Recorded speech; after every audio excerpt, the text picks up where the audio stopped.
उसके पास में वैकुंठ जैसा सुख नहीं है, उसके पास में वैभव नहीं है। तुम्हारे को तकलीफ हो और तुम किसी करोड़पति व्यक्ति के पास जाकर अपना दुखड़ा रोना, वो नहीं सुनेगा। पैसे वाले व्यक्ति के पास जाकर दुखड़ा रोना वो नहीं सुनेगा। धनपति के पास जाकर दुखड़ा रोना नहीं सुनेगा। जो तुम्हारे लेवल का होगा, तुम जिस भाव के हो, तुम साधारण हो, और वो भी अगर साधारण होगा तो तेरे दुख में उसकी भी आंख से आंसू बहता रहेगा। मेरा शिव है ऐसा, वो वैकुंठ में नहीं रहता, वो ब्रह्मलोक में नहीं रहता, वो इंद्रलोक में नहीं रहता। मेरा शंकर भगवान पत्थर पर बैठता है, क्योंकि पत्थर पृथ्वी पर होता है। पृथ्वी का देवता है वो, देवादित्य महादेव है वो। आपके साथ रहता है, आपके बीच में रहता है। जैसा आपका टूटा हुआ झोपड़ा है, वैसे ही उसकी टूटी हुई झोपड़ी, टूटा हुआ घर है, उसका भी एक गुफा है। जैसे आपके बच्चे हैं, वैसे उसके भी बच्चे। जैसे आपकी जिंदगी में कितना कितना सुनना पड़ता है, महादेव को भी सुनना पड़ता है। इसीलिए मेरा तू ही तो हमदर्द जिसे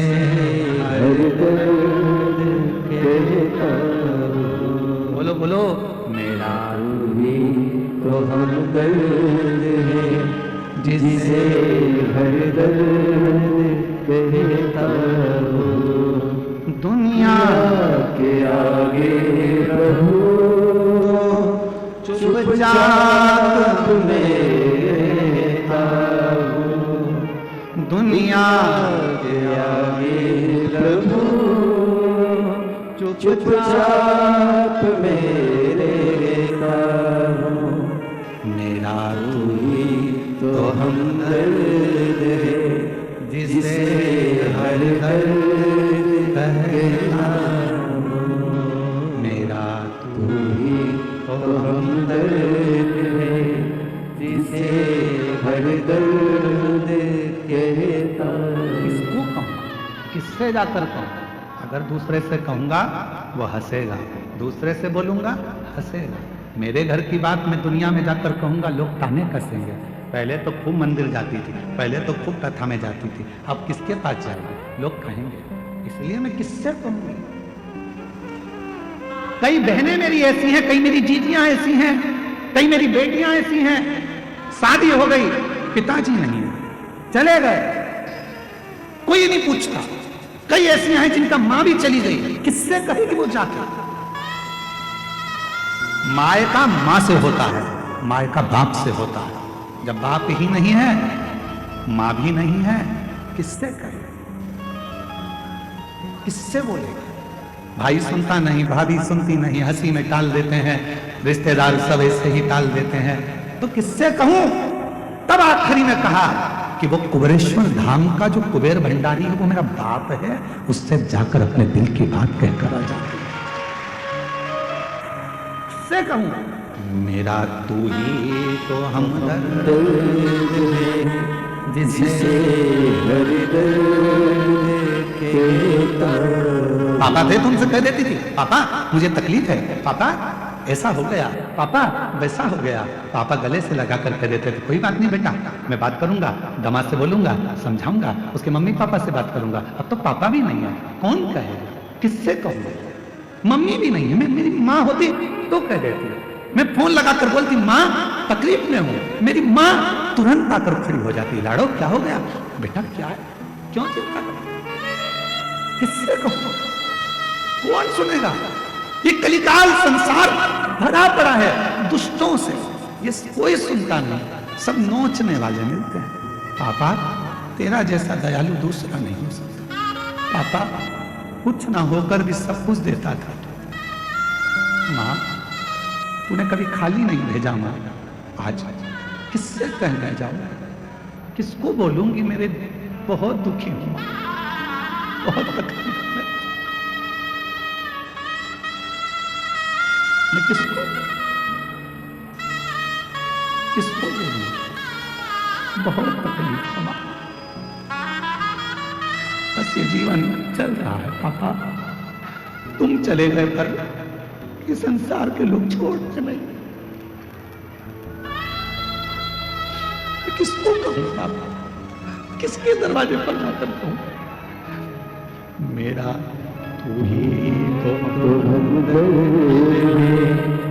जिसे हर दर्द कहता हूँ।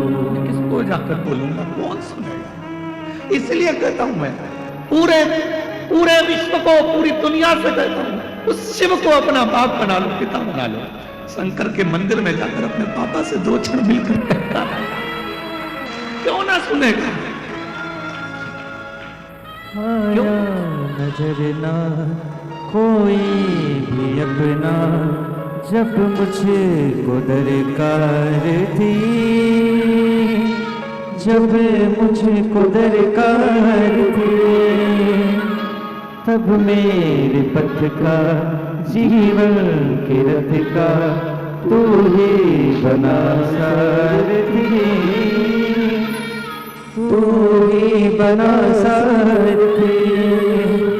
भोले ने करी है कदम पे ये मेहरबानियाँ, मेरा तू ही तो हमदर्द है, जिसे हर दर्द कहता हूँ।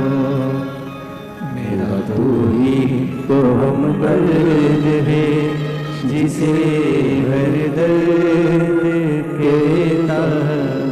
उसको कहो, वो सुनेगा। जगत का बाप है वो। कोई देवता के जीवन में भी कष्ट आता है, नाग किन्नर गंधर्व, उनकी भी जिंदगी में जब कष्ट आता है तो वो शिव को पुकारते हैं, क्योंकि वो बाप है, महादेव है। आपकी जिंदगी में तकलीफ हो तो 1 लोटा जल भरना, शिव के मंदिर जाकर जल चढ़ाना, नंदी के पास बैठकर अपने मन की बात कहना। विश्वास कहता है ये व्यासपीठ का थोड़ा समय लेगा पर दुख पूरा काट देगा। अपनी बेटी को फिर सुखी कर, अपने बेटे को फिर सुखी कर, वापिस पुनः। ओ रिश्ता तेरा मेरा सबसे प्यारा, रिश्ता तेरा मेरा सबसे प्यारा, तू मेरा बाबा, मैं हूँ तेरा लाला, मैं हूँ तेरा लाला। तू मेरा बाबा, मैं हूँ तेरा लाला, मैं हूँ तेरा लाला। संबंध परमात्मा से ऐसा जोड़ना कि वो तुम्हारा है। रहो परिवार में, कुटुंब में, कबीले में, नातों में, रिश्तों में, सबके साथ रहना, पर पिता अपने बाबा देव अधिदेव महादेव को मान लेना, मायका कुबेरेश्वर धाम को मान लेना।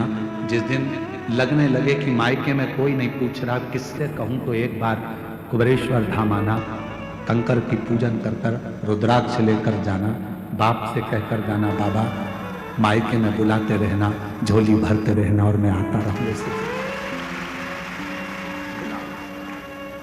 से संबंध बनाओ, रिश्ता। एक पिता का बेटी से होता है, पिता का बेटे से होता है, वो संबंध बनाओ। तुम्हारा आंख का आंसू कोई ना पूछेगा तो वो पूछेगा, तो निभाएगा। और जब दुनिया के सारे संबंध, रिश्ते, नाते, कुटुंब, कबीले किसी काम के नहीं होते, तब वो तब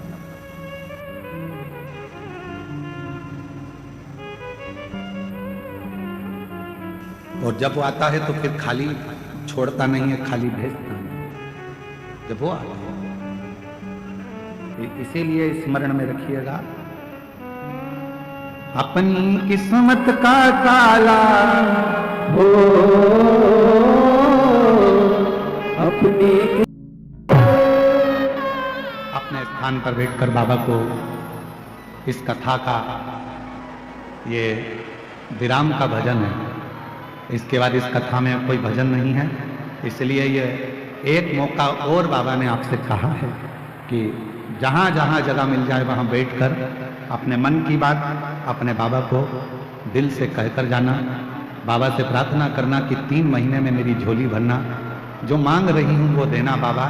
अगली कथा नज़दीक में जब भी होगी तो मेरा पत्र लेकर जरूर आऊँगी और पत्र जरूर। ये कथा जो 7 दिन से देवघर में चल रही है वो आज 20 तारीख को यहाँ विराम हो जाएगी। 26 नवंबर से 2 दिसंबर तक आरी डोंगरी कच्चे जिला भानु प्रतापपुर छत्तीसगढ़ में शिव महापुराण की कथा 2 बजे से 5 बजे तक होगी, जिसको पूरे छत्तीसगढ़ के वासी और आसपास के क्षेत्रवासी शिव महापुराण की इस पवित्र कथा को श्रवण करेंगे और अपने जीवन को धन्य बनाएंगे। सब साथ में बाबा को विनय करो, निवेदन करो, हृदय से प्रार्थना करो, साथ में बोलिएगा। कंठ पर विश्व को देखकर मां आदिशक्ति ने भगवान विष्णु और भगवान ब्रह्मा जी को देखा। ये तुमने क्या करा? देखा कि कोई सार नजर नहीं आता, तब मां भगवान शंकर के कंठ में जाकर बैठ गई और विष को अंदर जाने से रोक ली। शिव जी का नाम नीलकंठेश्वर महादेव। बोल नीलकंठेश्वर महादेव। आगे वर्णन आया है बाबा के सुंदर प्रसंगों में 12 ज्योतिर्लिंग का वर्णन किया गया। तुमरुका जी चंचुला देवी को, जो पति प्रेत योनि में पड़ा हुआ है बिंदु, उसके मोक्षार्थ मन कामना पूर्ण करने के लिए 12 ज्योतिर्लिंग का स्मरण करा। सावधानी से सुने। प्रथम ज्योतिर्लिंग में सोमनाथ जी का वर्णन किया। चंद्रदेव को काया का रोग होने पर काया ठीक ना हो पाई, उस काया के रोग से मुक्त कैसे हुए? और श्राप देने वाला कोई दूसरा नहीं था। चंद्रदेव को जो श्राप दिया वो उन्हीं के ससुर ने दिया, दक्ष प्रजापति। बुरा चाहने वाला कोई दूसरा नहीं होगा, कोई अपना ही होगा जो आपके लिए बुरा सोच रहा हो, दूसरे को कोई मतलब।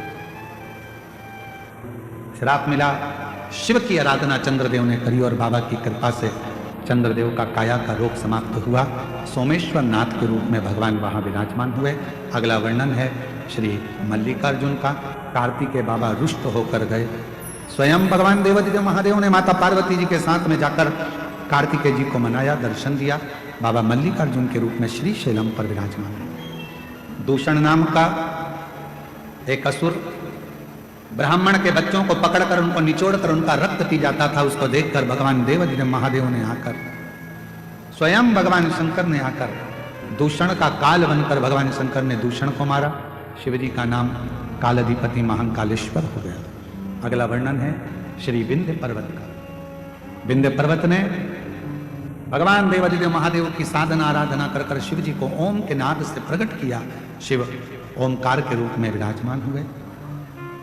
फिर वर्णन आया है केदारनाथ जी का। नर और नारायण तप करे और दोनों पर्वत जब भगवान शिव का तप साधना करते हैं और भगवान शंकर स्वयं केदारेश्वर के रूप में प्रकट होकर उनके दुख को, उनके ताप को हरते हैं, तो भगवान केदारेश्वर बन जाते हैं। फिर वर्णन आया है श्री भीमाशंकर का। कुंभकर्ण का बेटा भीम, जिसने मंदिर, देवालय, शिवालय सब तोड़ना प्रारंभ कर दिए, तब शिव जी ने आकर उस भीम का संहार करा। शिव जी भीमाशंकर के रूप में विराजमान। फिर वर्णन है मनु शत्रुपा के प्रभाव से भगवान शिव मां गंगा के सुंदर आनंद में विश्वनाथ जी के रूप में काशी में विराजमान हुए और काशी विश्वनाथ भगवान की। फिर वर्णन आया है त्र्यंबकेश्वर का। गौतम बाबा पर गौ हत्या का दोष लगा दिया। दुनिया में झूठा दोष लगाने वाले ढेर मिलेंगे, बहुत मिलेंगे। इतना झूठा दोष लोग लगाते हैं कि कहीं का कुछ, कहीं का कुछ, कहीं का कुछ। ये पूरी पवित्र शिव महापुराण की कथा बड़े आनंद के साथ में यहाँ चल रही है। फिर भी कुछ कुछ लोग ऐसे भी होंगे जो विचार कर करके कहीं किसी दूसरे की जगह का वीडियो, किसी दूसरे के पंडाल का वीडियो जहाँ पर झगड़ा हो रहा हो, बाल नोचे जा रहे हों या महिलाओं के साथ में अभद्रता हो रही हो, और लिख कर डाल देते हैं कि ये सीहोर वाले महाराज की कथा देवघर में चल रही है और वहाँ का ये वीडियो है, किसी के साथ ऐसा हो गया वैसा। उस वीडियो को पूरा अगर क्लोज कर कर देखो या कोई, तो मालूम पड़ेगा कि वीडियो तो अपने है ही नहीं, देवघर कथा की। लोग एक दूसरे पर इल्जाम लगाने में या अपशब्द कहने में या ताना देने में या गाली देने में या किसी पर लांछन लगाने के लिए लोग तैयार रहते हैं। पर शिव महापुराण की कथा कहती है गौतम ऋषि बाबा को भी नहीं छोड़ा। कुछ ब्राह्मण कुछ मुनियों ने उन पर भी इल्जाम लगा दिया। आखिरी में स्वयं शंकर भगवान सत्य की मूर्ति ने आकर प्रमाण दे दिया और भगवान ब्रह्मा विष्णु महेश शिवलिंग के रूप में विराजमान त्र्यंबकेश्वर। फिर वर्णन आया है वेद्यनाथ जी का, जिन वेद्यनाथ जी की पवित्र भूमि परशु महापुराण की कथा अपन श्रवण कर रहे हैं, जिनका वर्णन हमने पहले भी करा। रावण शिवलिंग लेकर जा रहा था, बेजू वाले ने शिवलिंग को लिया, रखा, रावण से उठा नहीं, अपने हाथ के अंगूठे से रावण उस शिवलिंग को माता सती के हृदय की ओर दबा दिए और वो शिवलिंग यहाँ बाबा वेद्यनाथ जी के रूप में विराजमान हो गया।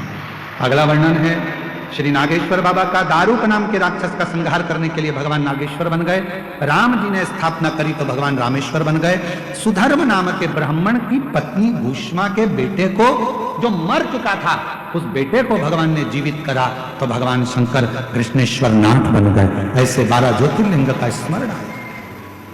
भगवान शिव की यह पवित्र कथा बाबा देवादिदेव महादेव की कृपा से ये सभी यजमान परिवार, जिन्होंने बड़े अथक आनंद के साथ अपने मन को, अपने तन को और अपने धन को शुद्ध किया, और आप लोगों ने भी इस पवित्र कथा को जहां तहां बैठकर श्रवण किया। बाबा से अपने मन का भाव कहिएगा, दिल से प्रार्थना कर कर बाबा को कहना, बाबा मेरे सारे दुख काट देना, सारी तकलीफों को मिटा देना, सारे कष्ट दूर करना, मेरे रोग मेरी बीमारी सब दूर करना। बाबा किसी स्त्री की गोद खाली ना रहे और किसी पुरुष की जेब खाली ना रहे, ऐसी कृपा करुणा दया करना। बाबा वेद्यनाथ आपकी धरा पर कथा सुनी है, माँ भंडार भरना, कृपा कर। तुमरुका जी कथा कहते हैं, चंचुला देवी का पति बिंदु प्रेत योनि से मुक्त होकर जाता है। चंचुला अखंड सौभाग्य धारण कर कर पति लोक को चली जाती है। ऐसी पवित्र कथा बाबा वेद्यनाथ जी की यह पवित्र धरा पर चल रही थी। बड़े आनंद के साथ ये कथा भाव के साथ में यहाँ पूर्ण हो रही है। झारखंड देवघर में तो हम पहली बार आए हैं, पर यहाँ के लोग बहुत अच्छे हैं और बाबा की कृपा से उन पर बड़ी करुणा। यहाँ की संपूर्ण मीडिया, संपूर्ण पत्रकार बंधु, सोशल मीडिया, यहाँ के यूट्यूबर, जिन्होंने इस कथा का जनमानस में बहुत भाव से प्रचार किया, यहाँ की व्यवस्थाओं को दिखाया, ऐसे यूट्यूबरों को, मेरी बेटियों को, मेरे बेटाओं को मैं नमन करता हूँ। पत्रकार बंधुओं को, सोशल मीडिया को नमन करता हूँ। यहाँ के सभी पदाधिकारीगण, सारे प्रशासन के अधिकारियों को नमन करता हूँ। और इस देवघर के सभी पंडाओं को, सब पुरोहितों को, इस देवघर के सभी विद्वान जनों को, ब्राह्मणों को, संतों को, साधुओं को, गुरुजनों को नमन करता हूँ। अगर हमारी वाणी से कहने में आपको कोई, ऐसे हमको बोलने में कहीं आप लोगों को कुछ मन को घात लगा हो तो इस व्यासपीठ से क्षमा मांगता। अगर कुछ मन को लगा हो तो छोटा बच्चा जानकर हमको क्षमा कर देना। और इस पवित्र कथा को अपनी जिंदगी में उतार कर देवघर की धरा पर ये जो मेला लगा था, लाखों की संख्या में शिव भक्त आए थे, कहीं इनसे भी कोई गलती हुई हो, ये भी नादान है। देवघर वासियों से कहूँगा, ये बाहर से आए हुए भक्तों से अगर कोई गलती हुई हो तो देवघर के मेरे जीजी जीजाजी आप इनको क्षमा कर देना। आपके घर में 7 दिन रहने का मौका मिला, बाबा की बड़ी करुणा थी, आनंद था। ये पवित्र कथा का लाभ लिया, शिव कथा का रसपान किया। सभी को यहाँ पर, चाहे किसी भी रूप में मेरी माता जी यहाँ पर विराजमान है, मेरी माँ के चरणों को भी मैं नमन करूँ। हमारी धर्मपत्नी भी आई हैं, बड़े भाभी आए हैं, बहुएँ आई हैं, समीर जी, विटलेश सेवा समिति के जो पदाधिकारीगण, सदस्य, चाहे जो भी हैं, चाहे यहाँ पर बहुत सारे आए हैं, शिव मेहता जी हैं, पिंकी भैया हैं, साथ में विकास जी हैं, सोनी जी हैं, प्रेम जी हैं, और भी जितने भी पदाधिकारीगण, ऋषभ है, सब आए हैं जिन्होंने इस समिति का कार्य संभाला। समीर जी के साथ में रविंद्र जी और कुशवा जी, शुभम, और पूरा टेंट व्यवस्था, लाइट व्यवस्था, साउंड व्यवस्था, भूपेंद्र जी, प्रियांशु जी, इन सब ने इस कथा को बहुत संभाला। आशीष जी ने मंच संचालन के साथ इस पूरी कथा को एक गति प्रदान करी। सभी लोग बैठे रहे, 2 मिनट का समय, ऐसी गति दी है। यजमान परिवारों ने, अगर समिति के द्वारा कोई गलती हुई हो, आपकी सेवा में यजमान परिवार को कहीं दिक्कत आई हो तो उसके लिए भी क्षमा चाहते हैं। साउंड सिस्टम, राधे को भी मैं धन्यवाद देता हूँ, अब की बार इन्होंने साउंड बहुत अच्छा चलाया। और भाव से टेंट व्यवस्था वालों ने टेंट व्यवस्था करी, चिकित्सा व्यवस्था, पानी व्यवस्था, ब्राह्मणों की व्यवस्था, सब सुचारू है। एक बार सभी के लिए जोरदार ताली बजाकर साधुवाद।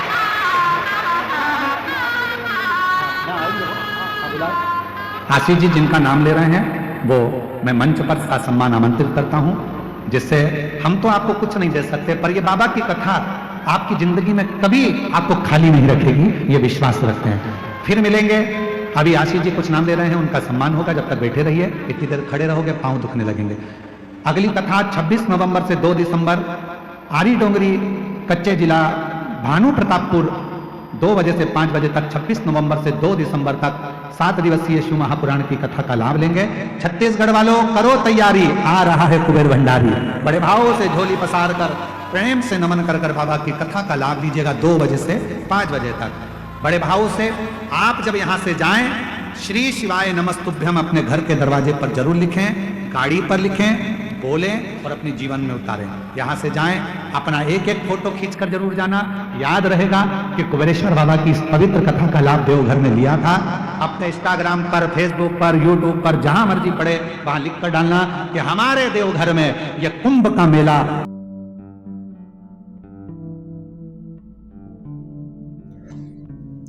तो आशा है मित्रों आपको ये वीडियो पसंद आई होगी। अगर वीडियो अच्छी लगी है तो वीडियो को लाइक और चैनल को सब्सक्राइब कर दीजिएगा। तो अपने मिलते हैं नेक्स्ट वीडियो में, तब तक के लिए राधे राधे, जय श्री कृष्णा।